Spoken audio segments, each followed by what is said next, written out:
धम्मं नमामि सुखासतं वेदेशः धम्मं नमामि सुखासंगस्य सामर्थि समगानं तपोसुखो संघं नमामि।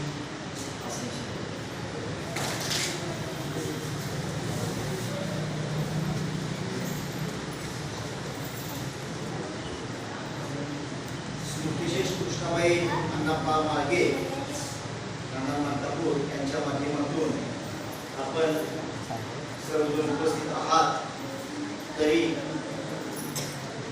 बाबासाहेब बुद्धांनी आपल्याला धर्म दिलेला आहे त्या दृष्टिकोनातून आज मानकापूर या ठिकाणी बुद्ध विहारात आपण त्यांचा जो विशेषचा पुण्यानुमोदनचा कार्यक्रम आहे तो संपन्न करतो।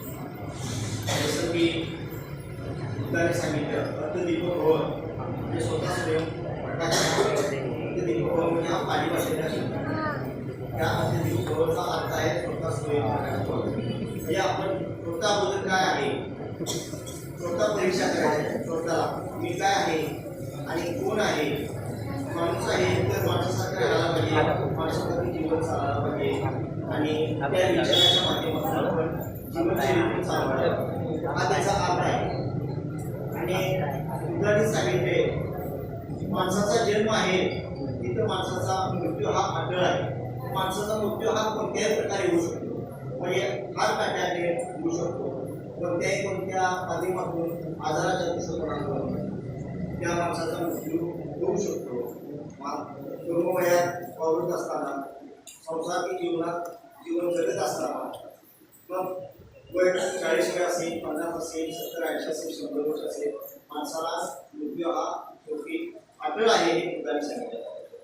पण कोणत्याही प्रकारचं दुःख न करता शोक न करता आपण त्यांच्या आपल्याला शांती लावायसाठी किंवा एक त्यांचा विचार बाबासाहेबांचे विचार बुद्धांचे विचार जसं त्या आजी आहेत किंवा त्यांचे मिस्टर असतील, मालक असतील, त्यांचा परिवार असेल, कुटुंब असेल, मुलगा मुलगी भाऊ बहीण त्या सर्वांना सांगण्यात येऊन आपण त्यांना आधार द्यायचं काम केले पाहिजे।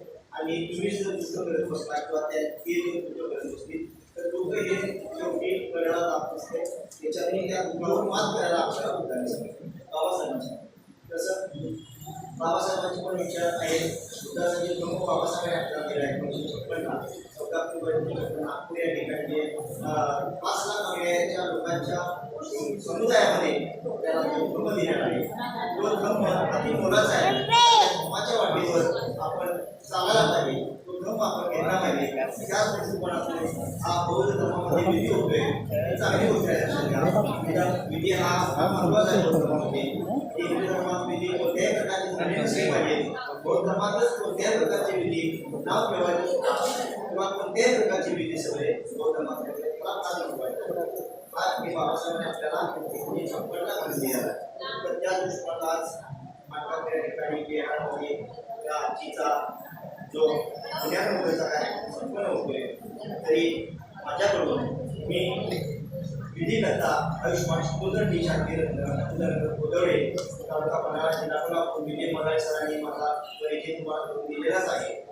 तरी त्या माध्यमातून माझ्या कुटुंबातर्फे आणि कोल्हापूर जिल्ह्यातर्फे त्यांना अभिवादन करतो, त्यांच्या स्मृतीचं अभिवादन करतो आणि बाबासाहेबांना सर्व महापुरुषांना वंदन करतो। आणि या कार्यक्रमाच्या उद्देशाप्रमाणे जो आजचा दिवस जो सुखामधला आहे तो सुखामधला न पाळता आपण त्याच्या स्मृतीमध्ये जागृत राहूया आणि बौद्ध धर्माच्या वाटेवरती आपण जाण्याचा प्रयत्न करूया।